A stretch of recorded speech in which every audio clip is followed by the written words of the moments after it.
now you, as we mentioned, you're pro currently.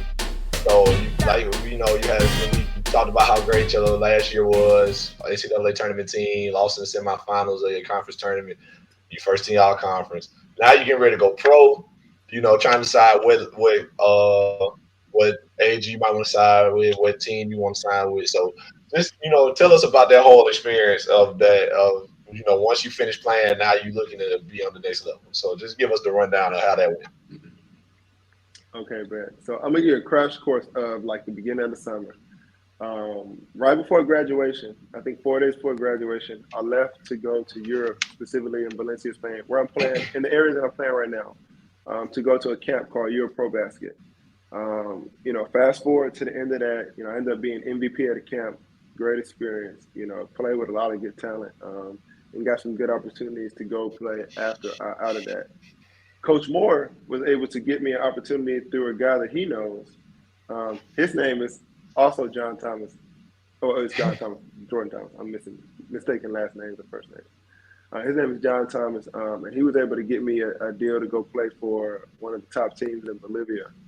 So I went and played in the Liga Basket in Bolivia, and I helped lead that team to a championship. And so that was really big in itself. It was hard fought. I practiced for 2 months. It doesn't sound like a long time, but I practiced for 2 months in a freezing cold gym, no heat in the gym. Warming up in full warming up with a mask on, to keep the breath coming in warm. And when I'm coming out for timeouts, I got an oxygen mask so I can take in air because the area where I was playing is the highest altitude city in the world. And so it was something like 13,000 feet above sea level. And I guess to compare that to Columbus, Columbus is at like 12, 12 feet, like something like not crazy. And so I had to get adjusted to breathing out there. Before I went though, I was really hesitant to go. I kind of felt burnt out because I had just played a season, and I spent the after part of my season at CSU preparing to go to this camp in Europe. Played throughout that camp, and I was just waiting for the opportunities to come. Coach Moore tells me about the opportunity to be able to go play in Bolivia, and I'm like not really feeling it. Him and Coach Butler called me into his office for this meeting, and Carl's in there too. He's sitting on stuff, and I walk in, and everybody just kind of look at me like I'm crazy. I'm like what? Like talk, like shoot, go ahead and tell me what's up. And they're like, man, you need to just go, man. This your first professional offer, and this and that. Like, you can't be passing that pro deals. Like, you don't know if you're gonna get another one. Like, this game out here ain't easy. Coach Moore like letting Coach Butler talk, and I was like, Coach Moore, what you think? He's like, man, like I don't know, like I know you don't, I know you want to hold out and wait on the opportunities here, but I think you should go get this money. I think you should just go out there and play and just see how it goes.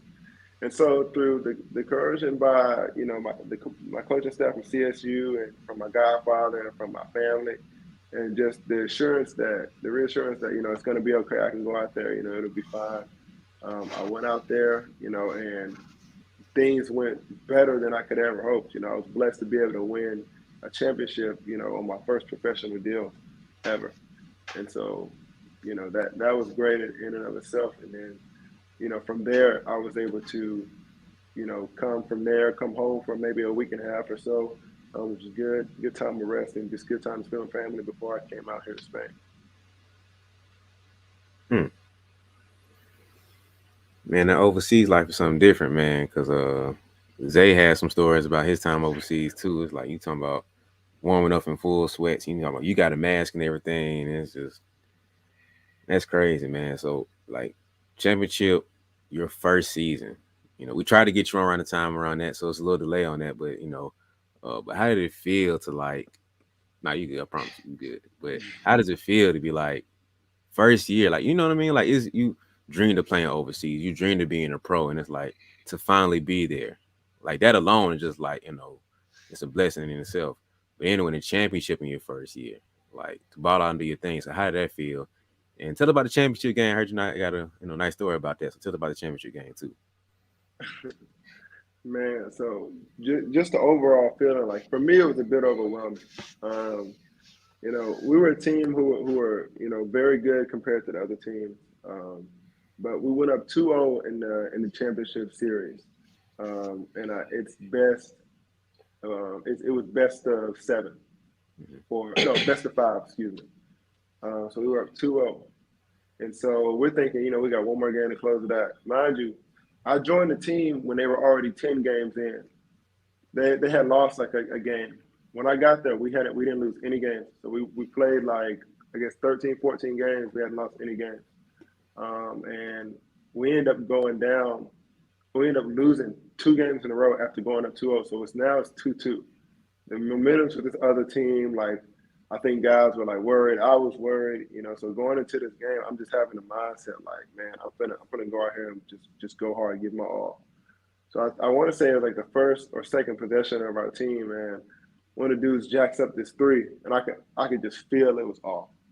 Like, he was a guy who was like a decent shooter, but the timing and like it seemed like it just wasn't a good shot. And so he shot it, and it bricked perfectly to the angle where I was coming in, and I caught like a beast putback dunk, like just to start off the game. So that got my confidence like roaring. Like, I was able to, you know, play, you know, to my best ability, you know, out there, you know, fully confident and, you know, knowing that I had been in the gym, you know, getting, you know, 200, 250 makes in, you know, every day, just so I can prepare myself for that game. So, you know, I was able to play really hard that game. Going towards fast forward to the end of the game, you know, I want to say we're up a couple points. And, you know, a guy on one end comes in, he comes in on the other side and drives in. I blocked it off the glass. You know, we come back up the court. I think a couple possessions went by, but, you know, a guy was, so it was like 30 seconds left, I guess. And our starting point guard, his name was Adrian. He was from Cuba, but he lives in Ecuador. Beast player. I knew that he wasn't a guy to like pass up on the last shot opportunity. So I did my best to try to like figure out like what he was about to do, and so I could try to like be a part of the play somehow. So he ended up driving in, and he misses the layup, kind of like perfectly off one side of the rim, and I caught like a putback dunk on top of this dude's head, and kind of like sealed like the game. And so that was a really big moment for me, knowing just in that championship game, just how much of a part, you know, I had in the game. I think I finished with something like, I don't know, like, I can't even remember, a double-double, 20-something point double-double. But it was just a really big thing to have such a, you know, dominant role in the game like that, especially in my first pro experience. So that was really a blessing to be in that situation when initially I wasn't even trying to go. You know, I had to be like, you know, persuaded to get out there. And so I'm just thankful that, you know, something so good came from it. You tough, boy. Me and Hunt like talking and stuff the whole like time he in the finals, and you know I'm trying to keep over him because I can't watch the game and that, so I'm just hitting him up at the game like, man, how'd it go, man? This and this. I remember when he was up 2-0 the next day. I'm like, man, y'all about to be champions, man. Just, you know, I can't wait to hear about it. This and this. They go out there and say, man, we ain't pull it out, man. We just, you know, next game, this day, whatever. I'm like, sorry, bro, y'all good. Y'all just need one more. Then they lost again. And I was like, oof, all right. I said, you good, Hunt? Just go out there, go all out, man. You know, you win or lose at the last one, you know. And then, boy, I seen the video before he'd even told me because the video was on social media and stuff.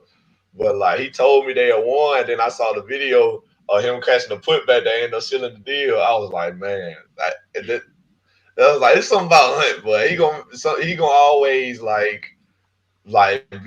gonna always be the one to like put the dagger in somebody. Like he gonna seal the deal type stuff. That's always been the type of player he was. Like even when he was with us, when he was at JUCO, like like even if it is a funny thing, even if Hunt might not have did nothing, like the whole game, if he in the game for that last few minutes, it gonna be him. Like he is that guy to like, oh well, game winner, I got it. It's like bang. It's like, dang, bro, that dude they made that shot all day. And then now we going home. But nah, that, like I knew you was gonna pull it out. Nah, you gonna find a way, like, because it's you. So it's always you. You gonna find a way to pull it out. I appreciate that, man. Power to God we serve. I didn't even Mm. mention at CSU, like that buzzer beater. Like, I don't think anybody. I wasn't the first option, not the second option, not third option. Obviously, I was like the last option for a shot, and I was able to hit a buzzer beater at CSU my first year. Big game against a big team. It was a big win. I think it was against Augusta my first year, and I don't think we. So this was like 2019. We Mm. hadn't beat Augusta since 2017, so it was really big for us to have won that game. Just as like Nelson said, like it's a testament to the God I serve. Like always being able to put me in a situation where I'm able to like perform really well, and oftentimes I'm in a role in a moment, specifically for me, to where I'm able to shine. And so, I'm just thankful forever for like those opportunities to be able to be in place, like for God to give me the mindset to think, go crush this board, like go cut this way, like be confident in this shot, and play your game. And so that I'm being able to, be able to play well. So I'm just excited about, what's coming forward, basketball wise. And even for the rest of my life after that, just knowing that I trust in Him for everything in my life, and I'm thankful for the people He's placed around me, like guys like Nelson, like other guys like coaches like Coach Moore, like never tried to box me in. You can ask Nelson, like Coach may have specific things he wants to do, but if Nelson put in the work and he's making it, Coach is not going to tell him he can't do something. Like he's not a boxing type coach. Let you play free, let you be yourself, and that's helped me grow into the player that I am today. So Mm. really thankful for that. Awesome experiences. Where did this mindset come from? Because like you're a very humble dude, and you like you feel like you're spiritually grounded, and kind of sounds like where did this kind of come from? Is like your folks? Is it like where did this whole thing come from for you?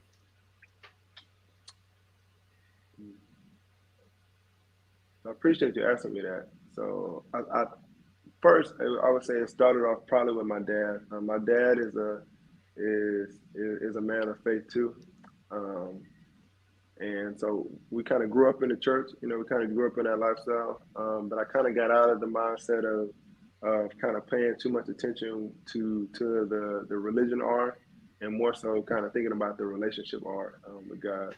And Mm. so Nelson knows I've never been like scared to be open about my relationship with Christ. But also Nelson knows firsthand, the struggles that I have, with trying to, live as a man of God, in this age. Me and Nelson had some deep conversations about the stuff that I go through, joked about some things, laughed about some things. I've told him some things in confidence that I wish I hadn't done. He's been a guy who's been there for me, and being a Christian brother of mine to know that I can confide in somebody, about the things that I'm going through, and feel confident to talk about, God openly in a space with him. So just to add to something else, like we've had like pregame like Bible studies. Nelson's actually been a guy who stepped up, to lead one, to ask me like, hey, Hunt, can I lead one? I'm like, of course you can, like, of course, like that's the whole goal, right? You're discipled, and you try to disciple others. And so, it started off kind of with my dad. And, when I went to junior college, I had to realize, I wasn't a perfect person. A lot of sin in my life and a lot of things that I needed to change about myself. And so, I guess, how old am I now? I think I was 19 years old. And I asked God, like I want to live for you. I want to give my life to you. I want all that I do to be, for you. And so I think I truly accepted Him to be my Lord and Savior then. And I was baptized, fun and oddly enough, for the third time. Got baptized at the Catholic Church as a newborn baby. And I went up with that big group at church when I was 7 years old with 12 other boys, who were like, hey, I want to be saved. Do you want to accept Jesus, Lord? Jesus as Lord and Savior, like that thing that everybody kind of jumps into because the other guys are doing it. But that Yeah. third time, you know, I kind of just went to the pastor of my church at the time and just let him know, like, hey, like I'm not living right, and I wanna live, within His will for my life. And so, from there on, starting with my dad and just kind of moving forward with that, I continue to grow in my faith to where now, I'm seeking out time with God on my own. I'm seeking out time to read Scripture, and I'm connecting with a group of guys, over Zoom, once a week for Bible study. And so, as far as humble, sometimes I don't feel very humble. I appreciate the compliment, but again, credit to the God I serve, for allowing His light to shine through me. So, yeah, thanks again for asking me. Yeah, it's no problem, man. Yeah, I could go down the whole rabbit hole with that, and then just that could be a long whole separate episode of us, man. But Nelson, go Another ahead. podcast, another one. Yeah, that's a whole nother. So you good for part two? Oh yeah, I'm just for sure. all right, Nelson. You heard that? Y'all heard that? So we're gonna have a Hunt come back for a part two, man. So Might not talk nothing about basketball. hey, ain't no telling me because I don't got no script, bro. It's just whatever flow. So wait, wait, hold on. Tell me, hold on, real quick. I just got a quick question for you. All right, okay, look. So where did you go? Like, what are you going after right now in your life? Right? Are you looking to make the team? Okay, you didn't make the team, but you're looking to figure out how to make the team coming up. Or maybe you made the team, but you're on the bench, you're not playing like you want to. Or maybe you're playing a little bit like you want to, but you're not a starter, or you're not finishing the games like you want to. Or maybe you're the player, but you're just not quite where you want to be as far as recognizing your county or maybe your conference or your state, whatever you're trying to be recognized at. Whatever your goal is, I want you to forget about that. Like put it on the board or something, write it down in your phone and just put it somewhere and tuck it away. I want you to take that goal, throw it over there, and now I want you to write a new one, right? I want you to write PROGRESS.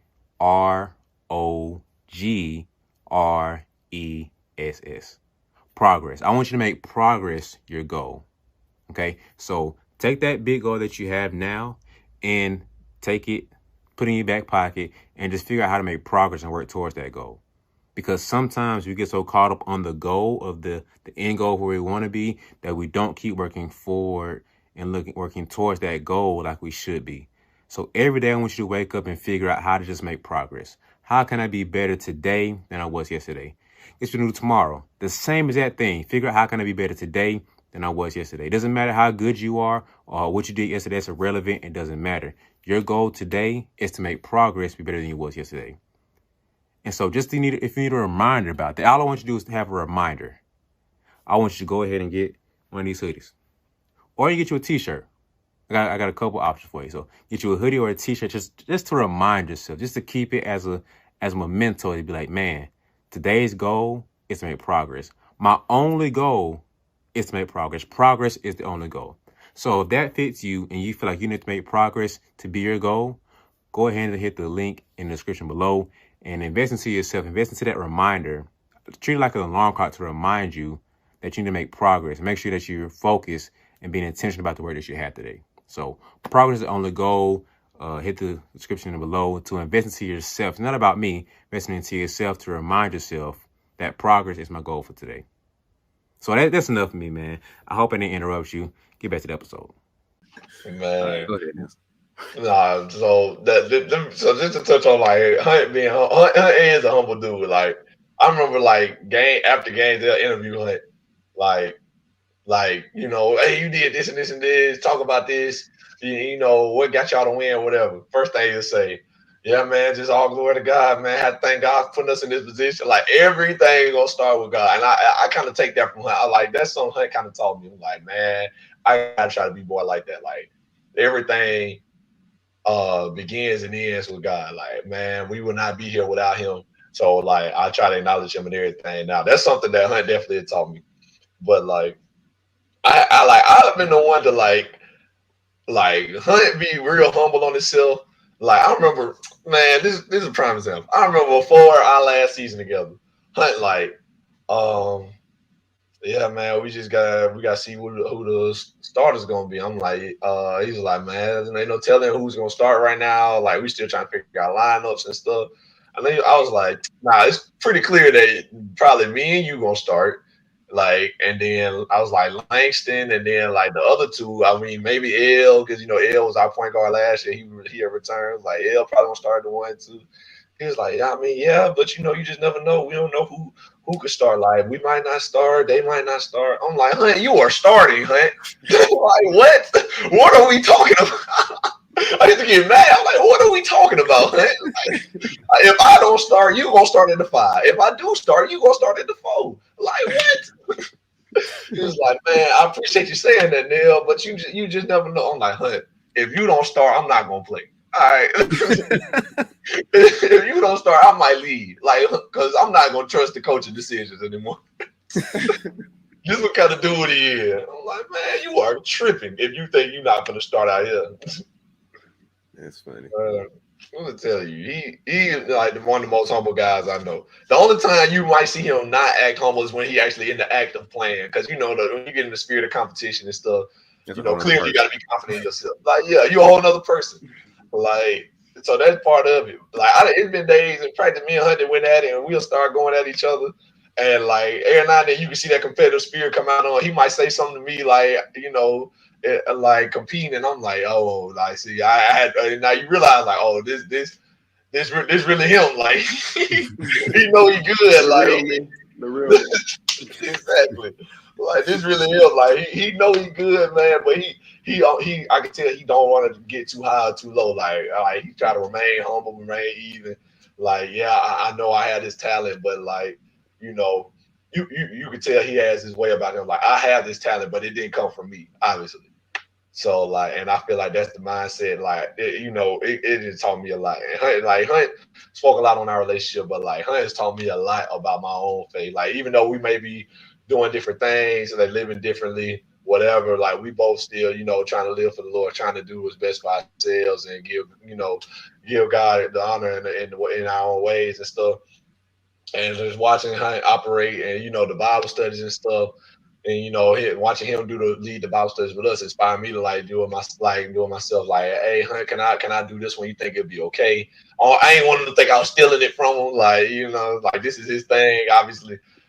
But he was like, yeah, man, of course you can. I would love for you to do that. Like, that's the kind of guy he is, man. So, it just, I can't say enough about our relationship, man. He's helped me grow as a player and all type of stuff. Like, I just, like, on and off the court, like, one of my best friends. Like I said at the top of the show, I meant that, he was my best friend. Don't know where I'd be without him. Like, if I can't come and stay without Hunt, I don't know, like, I would not be as good as I am. I wouldn't know as much as I know now, like, all that good stuff. So, I thank God that we did have that time as teammates, like, it should have been twice. We should have had time, we should have been teammates twice, but that's okay. I thank God that we had the time that we did have and, accomplish all that we did accomplish. Like, I wouldn't trade it for nothing. So, just want you to know that I appreciate you, man. Hey, man, thank you, Nelson. Brother for life. About to make me cry on this podcast. Man. So, let me throw this in there before we go. We almost done. Like, we pretty much got most of our questions out the way. But I say all that about Hunt now, but I got to throw in this one thing about him. When I first got to CSU, Hunt used to be killing me in practice. Like, killing me. And we just said multiple times that I'm a defensive player.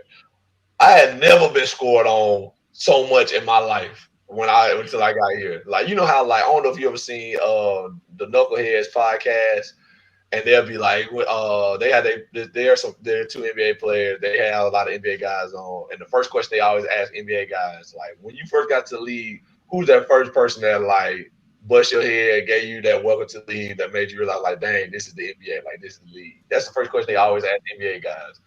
Hunt is that guy for me. Like, when I got there, I was really, like, when I tell you, like, I was like awake at night, like, what is happening?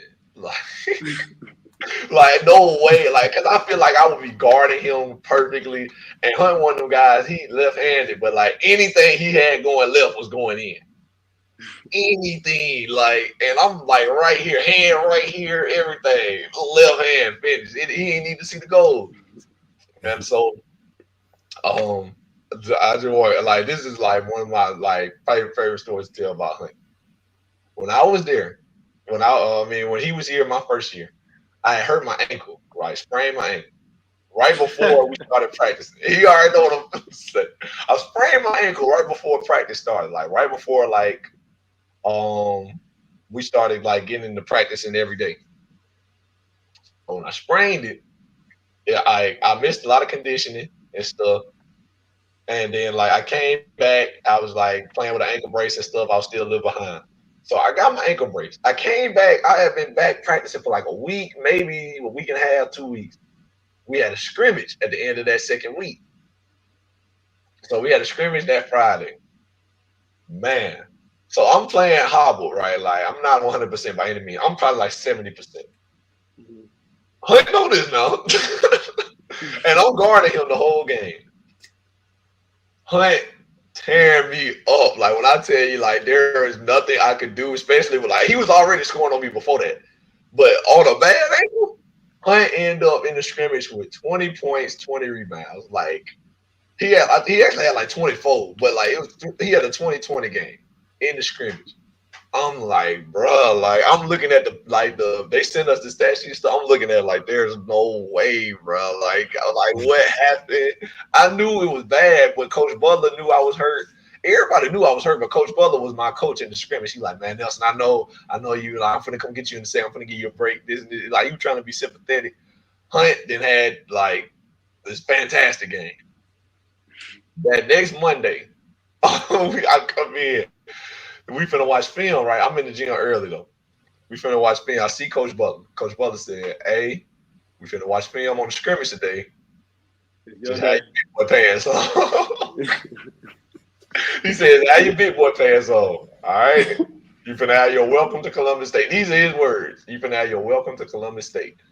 I'm like, "What you mean?" He said, "Just know, like, you finna be more finna be on your head than film. Like, I just want you to be ready. Know that it's coming. You know, take it on the chin." I said, "Coach Butler, like, does he not realize I was hurt? Like, I'm playing, like," he's like, "Yeah, man, I know. Like, I know you was hurt. I know. You ain't look like yourself. But more, you know, he don't care about that like that. You know, it's I just want you to know, man, like, just gonna get ready." I was like, okay. I go in the film, I'm ready for it. I'm like, okay, this gonna be bad. Like, I know I'm gonna be on a lot of clips, whatever. So I'm already going into kind of like an attitude, like, okay, like we gonna see. When I tell you every other clip was me not boxing out or Hunt running around me, scoring, whatever. One play, I kid you not, I remember it. One play, I boxed Hunt out because Hunt got plenty of rebounds already. I know he got plenty of rebounds. I'm boxing Hunt out for the offense because they just shot the ball. The ball bounced to my left. I got my left ankle is the bad one.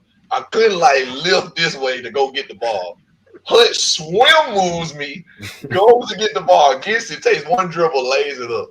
I was like, I was so blown.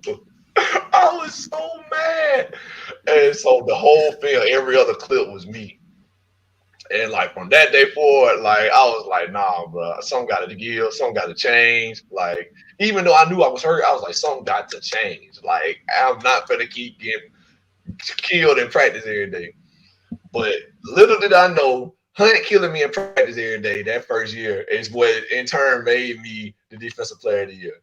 Because I was like, man, if I can stop Hunt from killing me, then I know I'm a solid defender. Because like I realized after the 12 games we played in the season, I'm like, none of these dudes is like as good or better than Hunt.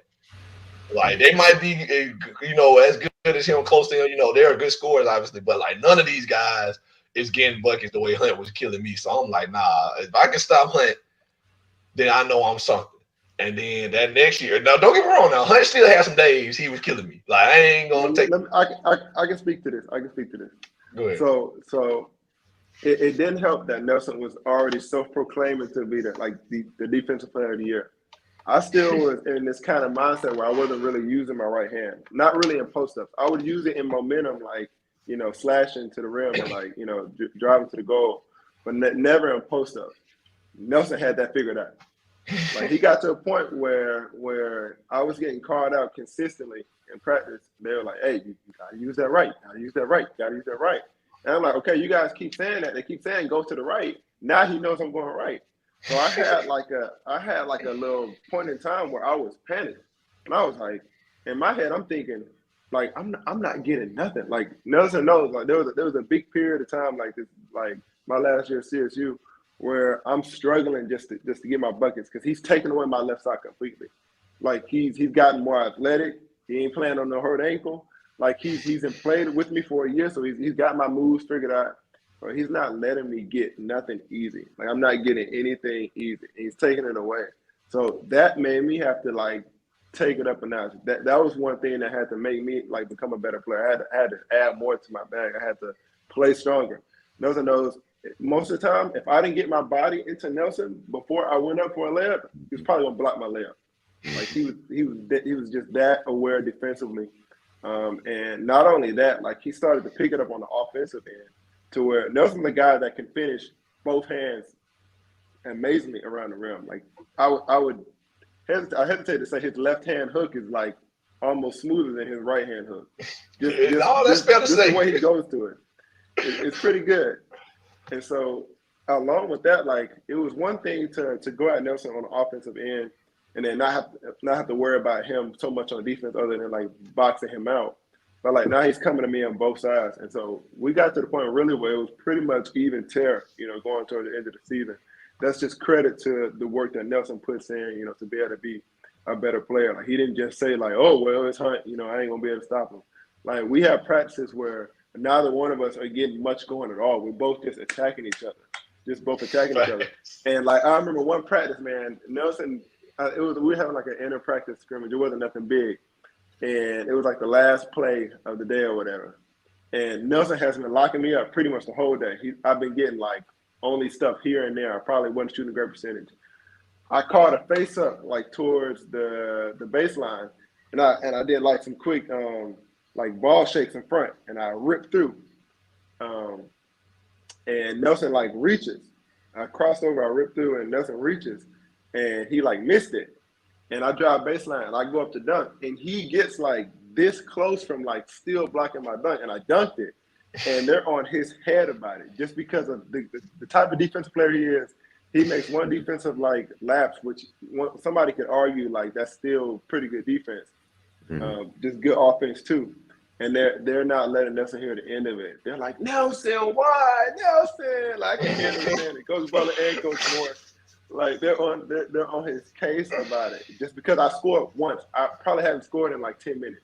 So that was what was really funny about that. But it also speaks to how good Nelson is defensively. They like overlook the fact that I'm a good offensive scorer and just said because Nelson is such a good defender, like he shouldn't have got anything. And so I think about that all the time, like just from that moment and throughout the 2 seasons playing with Nelson, just knowing how much better I got offensively and watching him on defense too. We both had one game where we both had 5 blocks in the game. And I think about that a lot too. What was that, Aiken at home? Yeah, we both like the two of them. The team had 11 blocks. Me and Hunt had 10. It was crazy. And then I remember one in that game, one block you had, Coach Butler said, "Boy, Hunt in your bag, ain't it? You been training Hunt or something?" Yeah, but I ain't got nothing to do with it, Coach Butler. That's him. Well, but yeah, man, I really feel like we made each other so much better. Like we elevated our games for each other. Like start out Hunt was just killing me, and then I was like, "No, bro, like this can't be it. Like I can't keep going for this." And then it made my defensive game take a big jump. And in turn, my training with Hunt made my offensive game a lot better too. And then it vice versa. Like man, Hunt got a lot better on offense from me guarding him every day and like figuring his stuff out. Like he had to develop more bag, like and it made him so much better. And then like on the defensive end, he had somebody like me. And it was like, man, we just feeding off each other, learning from each other. And what I say, like, without him, I don't know what I would be, where I would be, like, what kind of player I would be. Like, it would not be the same for sure. Like, I know that 100%. Like, I would not be the same player if we weren't playing with each other and weren't teammates for those 2 years. So like, I don't know. Yeah. Man, from hearing what I heard, what I know now about Coach Moore, like the stories and stuff, and me being a trainer, Coach Moore played some Jedi mind tricks on y'all. Like he had the coaching staff be like, "Hey, Hunt, Nelson lock you up." So I'm just letting you know, bro, you ain't doing nothing. Like, he playing Jedi mind tricks, and That was definitely days. Nelson, you ain't doing nothing on him, bro. Like, why he eat on you like that? So it's like then he got it playing in y'all mind. So now it's iron sharpen iron. So it's like, man, I gotta go at Hunt. Man, I gotta go at Nelson. So now my best two bigs going mano and mono. You can't help but get better with that. So like being a trainer, I see what Coach Moore doing. Like if he would let you kind of give you a little pat on the back, are you all right, Nelson? Your ankle kind of messed up, whatever. You would have been like, all right, cool. You probably would have been coasting along like you've been before. But now you like, oh nah, bro. Like ankle, no ankle, knee. I don't care what it is, bro. Like I'm finna come at Hunt head. So now 100%, like you said, Hunt, Nelson came back and it's like, oh snap, let me get in my bag now. Nelson like, oh, he got in the bag. Let me get in my defensive bag. So now y'all just boom, boom, boom, boom, boom. So like he ain't down there but a little Jedi mind trick, and then y'all got it in y'all head to it. It's like, all right, bro, iron sharpens iron. So it ain't no ill will nothing. It's just a competitive spirit that y'all had, like that was established by him. So y'all got played, but play in a good way. He definitely used to do that though. Bro, remember the first person to score on the other person in practice. Hunt, he on your head. He killing you. Like they trying to turn us into enemies. Yep. Boy, that play he talking about where he took me baseline and I reached and then he ended up dunking the ball. They was really on my case, but like he not exaggerating. They was mad about that. They was on my head about that. Then after the fight, Hunt was like, somebody was supposed to have your help. Hunt made me feel better. He was like, somebody was supposed to have your help. I was like, yeah, somebody was supposed to have my help. Nobody was there. Hunt didn't beat me baseline to dunk the ball. Nobody there. But they looking at me. In the middle like, of the goal, like went curved, dunked it around the front of the goal. So that means like I obviously didn't have nobody like looking. They were all just like watching. Like they always do. No, literally. He said somebody was supposed to have your help. Like I went to he said I went baseline, went to the middle, dunked the ball, nobody was even there. I said, you know what? Somebody would. Like, that's crazy. But I mean, I guess I try to take it as a compliment. Like, guys don't expect me to just get beat so bad or whatever. And like they not expecting that to help. But like in reality, like, yeah, one of y'all was supposed to be here. I don't know which one it was, but that was the type of practice we used to have, like going at each other. So it was, yeah, you're right though. They definitely used to play us against each other. And then like you remember we used to be like, man, when are you gonna put us on teams in practice? We used to say that all the time. Like, bro, when are we gonna be on teams? Because we figuring we gonna be the 4 and the 5 start. Yeah. But like we're never playing together in practice. And I remember the day he did it, he was like, hey, this week Nelson and Hunt, like he announced it to the team. Nelson and Hunt gonna be on teams and we're gonna have a scrimmage. And at the end of the week, whatever, like he told the team that because it was like known that we was already like the only 2 real bigs we had, like solidified bigs. So we played, like we practiced that whole week. We killing it in practice the whole week. Get to the scrimmage, but like the day before the scrimmage, we won every drill in practice. Coach Moore says in the end of the practice, he says, "All right, guys, scrimmage tomorrow. Be here at this time. All that yada yada yada." Then he says, and Nelson and Hunt not going to be on team. Yep. And everybody was thinking, what? We was like, what, bro? Like, what you mean? And then the guys that's on the other team, they were like, no, bro, put them on team. Coach Moore was like, no. They was like, no. They're not going to be on team. They were just tearing y'all up. They was like, no, bro, put them on team, bro. We want, like, put them on team. He said, y'all should. He said, yeah. He said, all right. So then he let us be on team. And we blew them out. We beat them. We won by like 20. And Coach Moore told us, I told y'all that y'all was gonna lose. Oh my God.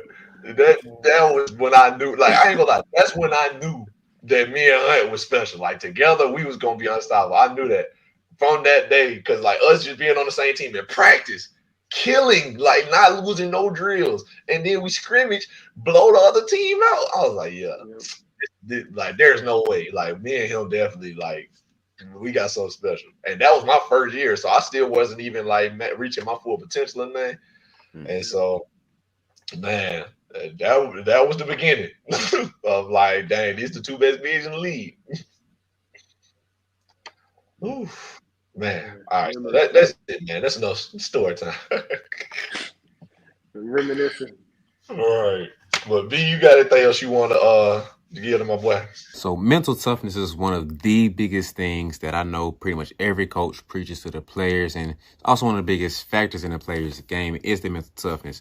So I know that a lot of coaches wish their players would be mentally tougher, and they struggle with teaching them and understanding, what mental toughness is to apply it to the game. So to help you guys out, I wrote a whole ebook breaking down what mental toughness is, different factors that make up what mental toughness is, and different ways that you can apply it to your life and your game, because it's a good blend of the player and the person, of how both sides of you can grow in your mental toughness. So I broke it down in the ebook, the Mental Toughness Playbook. The whole ebook is about 50 pages, a little less than 50 pages, easy to read, a simple breakdown of what mental toughness is, different factors and different areas in it that impact your mental toughness, and how you can grow and develop in there. So if you're interested in it, send a description below. So go ahead and look into hit that link and invest into yourself by investing into your mindset and mental toughness, because I personally believe that your brain and your mind is so much powerful than you give it credit. So invest into your mindset, and then your body will follow afterwards. So the Mental Toughness Playbook, get the ebook below. If you tune into it, thank you. I appreciate it. If not, it's fine. Get back to the rest of the episode. See you later. Yeah, man. Which one I want to go with first? So yeah, I'm like on this show. I love to give people their flowers, man, because we all kind of feel unappreciated at times. It's nice to see work being done when like just a little recognition. So, in your opinion, man, who's somebody that you feel like is a little undeserved, a little slept on, that right now you got an opportunity to get them their flowers? So it can be a current teammate, past teammate, a coach, a trainer, like whoever, somebody in your life that you just feel like, man, like they're a little slept on, they're a little underrated, but here's an opportunity for me to get in the flowers. So who is that for you right now? Man, I got a few. Obviously, first and foremost, my boy Nelson. Just seeing how much he's grown, like, and I was telling Coach Butler this. I don't know if Nelson noticed, but they were talking about, like, man, we just there ain't another you out there. Like, it's just gonna be hard. Like, and he was like, we got Nelson, and I was like, yeah, you got Nelson, and I was like, that's who you need. Like, that's the guy. Like, think about Nelson and then build around that, because playing with Nelson, just seeing how well this last summer, like playing pickup, I think I only was able to come to like 2 pickups this summer in between the times where, I came home from Spain and went to Bolivia, and I already knew, like, this is the guy they're gonna have to play around. Mm-hmm. So Nelson Haskins, first and foremost, like, got to give you your flowers. Like, plays hard, works hard, ain't shy about the game. Like, is gonna and cares to hear, like, what he can work on, and puts intention into working on those things. Like, takes criticism from Coach Carl, like, who can dish it and takes it in stride. Works hard with that, man. So credit to you, Nelson. Obviously, the guys you serve too is big, of course. That's why you're able to do the things that you do at such a high level. So you, of course. I'm gonna shout out my boy Wiz too. I've been seeing Wiz balling. Like, Wiz is hooping. I told him today, I said, you are hooping. I said, you're playing. So shout out to Wiz, man. We had a bunch of conversations about just working hard, and he told me he wants to be a pro too. So I just know, like, Wiz been putting in the work to be great, and it's coming to show. He played well in the Fort Valley scrimmage. When I saw against UWA, played well. I keep up with y'all, so, like, hey, like, keep it up, man. Keep it up, Wiz. Somebody believe in you. Your boy Nelson. If don't nobody else believe in you, My favorite line. Hey, don't nobody else believe in you, boy. Just know I do. Yeah, exactly. One more, a quick one. My boy out in Portugal played with a guy at Europe Pro Basket, Michael Thompson. He's playing in the league in Portugal. Easily, easily better than the league he's in. But he's such a humble dude too, man of God too, just like us, Nelson. Obviously, I feel like you are too, B-Ball. I kind of sense that from you. He's one of those guys that's real humble. You know, took a small contract, but he's out there balling. When I got a boy in Ireland, man, Glow out there hooping. He's talking about how he hates that he's playing in a glorified men league, but he's working. He's looking like Drew Holiday out there. And so, I got some boys who putting in the work, who are not too proud to say that they serve a God that's bigger than them. So shout out to those guys. Same thing with Wiz too. Mm-hmm. So hold on this. I know you want to, do your thing, but so thought about this too. So what do you see for Nelson this year? Like you just talked about how they should build around Nelson. So like, what do you see and kind of expect from Nelson this year? Is it play of the year? Is it, kind of taking up your slack offensively? Is it another back-to-back defensive player of the year? So what's kind of like your forecast for Nelson this season? Whatever Nelson says out loud, I'm going with that. Like, an easy one is 2-time defensive player of the year. Easy. Yeah. I know for sure first team all conference. It all depends on how the team plays as a collective to be able to say player of the year. But I don't think that's far from Nelson. I think he's surely capable of that. I think they got some good talented pieces around him. It's just a matter of how they bring it together. So I don't put nothing past my brother, like the work he puts in. Like I'm sure like he's gonna have a fantastic year. And definitely never put nothing past our God. Like he can make anything happen. He's made some great things happen for us. And so, if anything, this can be the year, for Nelson, for CSU. Get that chip, get player of the year. So I'm looking forward to seeing the progressions they made this year for sure. Mm. Dang, man. Hey, man, I appreciate that. I appreciate you, giving me my flowers while I'm here. And I appreciate what you like your expectations for me. That means a lot to me that you believe in me the way that you say. And that like I be trying to, still speak things into existence, especially after the DPOI situation. I'll be like, man, like I can really speak things into fruition as long as I work for it, obviously. And so I have the same expectations for myself. Like I want to be first team out conference. I want to be, in the player of the year conversation. I want to be I want to have us in a position to win the championship this year, all that good stuff. Like I want all of it. I feel like this is my last year to possibly win a championship for a college team. Or like I haven't won a championship anywhere I've been.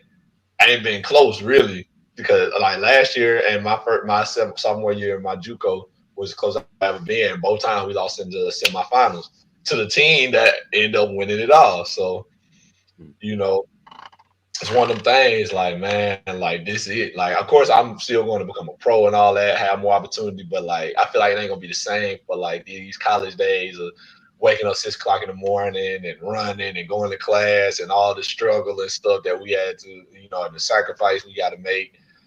And like, I feel like the championship in this level is gonna mean so much more, and I'm working for it every day, trying to be a leader for this team, and like I'm gonna tell you that I have a newfound appreciation for you to have been our leader last year and the year before, really. Like the leader that you were, cause now I really feel like it's just me.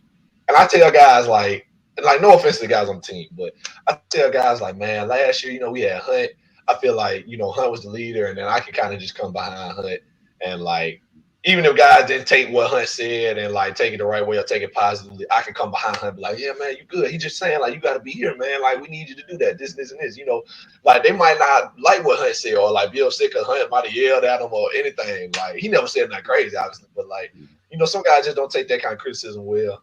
And like, I feel like I can come behind Hunt and make it better, like second in command type stuff. Now it's me. And other guys really don't want to be my second in command. And I'm like, dang, where's my me? You know what I'm saying? Like Hunt was the leader. I was coming behind Hunt. Now I'm the leader. It's like, dang, ain't nobody behind me. Like, and I see why Coach Moore real, recognize Nelson is like second to Hunt. He gonna be our leader when Hunt gone. And I'm like, dang, bro, who's gonna be the leader after me? Like, I need help. I need somebody to be with me. You know what I'm saying? I'm trying to keep guys straight and make sure everybody's on the same page and keep everybody together, obviously. But like, I had newfound respect for you that have been in that position already and did it. I was like, dang, this is what Hunt was doing. Like, I wonder if Hunt felt this way. Was he thinking this way? Like, was he as worried as I am? Like, I'd be worried about guys, not even just basketball wise. I'd be worried about them as like people. I'm like, man, is he gonna be okay? Is his mental okay? I don't want him to be like, have a breakdown or something like that because things ain't going his way right now. You know how it is with guys, especially if they ain't playing that well or ain't getting the minutes they want. Guys can tend to, just take a turn for the worse sometimes. And I'll be worried. And I'll be like, man, if things don't work out for him, I feel like that's on me. I feel like I take that responsibility because I'm supposed to be watching these guys. Like, I ain't their daddy, obviously, but I feel partly responsible. And I'm like, dang, bro. So I had to tell you that too. I have a newfound respect that you was doing that for 2 years. Like, now that I'm in your shoes and your position. And so, I appreciate you for what you did that when you was here, when you was our leader and stuff. I'm trying my best to be as good a leader as you was and keep us on the right track. Cause like people say what they want, like you led us to where we needed to be. We won 20 games, NCAA tournament, all that good stuff because of you. And so, I was there, I was helping, but you led us there. So, and I'm trying to be the one to lead us to the next place, the next destination. So I appreciate it, brother. I'm trying my best to, keep us going in the right direction that you left us in. So I'm trying. You got the mindset. That's the first thing. Like you want to be a good leader. I think there's people out there who don't want to lead and don't care to lead, and they can just lead horribly. Like I feel like I told you last year. I feel like the guys receive stuff from you better. It's hard for them to hear from me. They don't want to hear from the iron fist. They want to hear from the guy who's gonna be like, yeah, you heard how he said it, but just listen to what he's saying. Don't listen to how he said it. And so, if you may need to recruit somebody to be that guy behind you because it don't look like nobody's just trying to help you out, but you'll figure it out. You ain't saying nothing wrong to them. You ain't calling nobody's name. Like you're leading the right way. I know that from how you would, lead in instances where, maybe I didn't say anything. So I trust that you got it. Appreciate that, brother. Oh, yeah. But anything else? I know you probably got one more. Yeah, this the last one, man. I want you to close us out with this, brother. So we've all had, part of my brand overall is just like how we learn things from basketball, and it applies to so much more than just basketball. It's bigger than that, and it applies to our life. It's like you just talking about with leadership, like you being the captain of the team, you can take that now and apply that to family. You can apply that to work. You can apply that to starting your own business, whatever. And just being a man by yourself. It's like, what's something that you learned from the game, or a great story that you have, that you learned or learned about yourself that you now can take from a simple basketball game that you apply to your life now?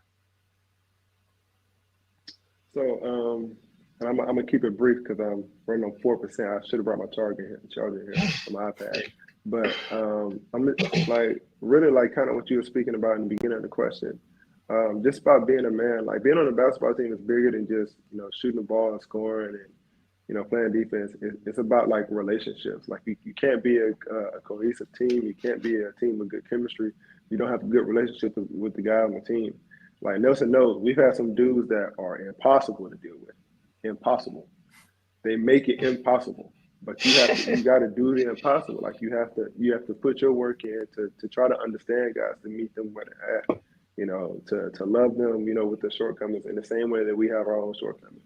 And so I think, being in situations that we, were, situations of adversity for me, maybe having hard teammates or having teammates that didn't like me or, struggling to play with a teammate.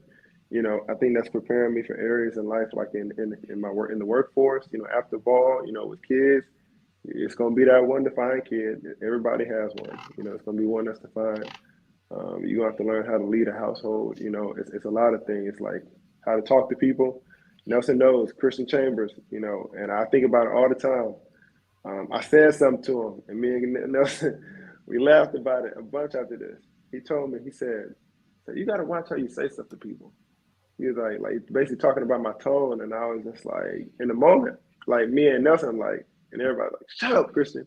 But like, it's real though. Like how you talk to people, like it means something. Like, you know, we didn't want to hear him say it like that, but like, because we felt like we were telling him something that he needed to hear, and you know, everything ain't gonna be in the right tone of voice. But like, that's important to understand, like how you come off to people, like the way you rub people, like you try to rub people the right way.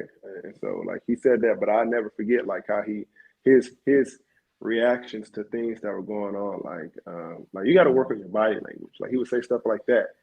Like I could have like a frown on my face because he made a play. Like we're all like this because he made a bad play. And he's like, all right, I won't shoot it again. Like in our head, that's not the message we wanted him to receive. But what did we present to him with our body language? In our head, we thinking like, don't shoot that thing again because you ain't gonna shoot a good shot.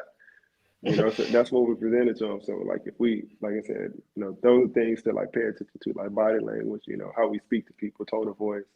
I definitely learned a lot, not only from that, you know, one teammate, but you know, from all my teammates, just how to treat people, and just forming a brotherhood, like being close to guys, not being too masculine or, you know, anti-vulnerability, to be able to say, you know, I'm close with these guys. I love these guys. You know, I appreciate being able to play on the court with these guys and being able to go, you know, grab food with these guys afterwards. So definitely just a lot about being a man and being a friend, you know, all those things. Yeah, for sure.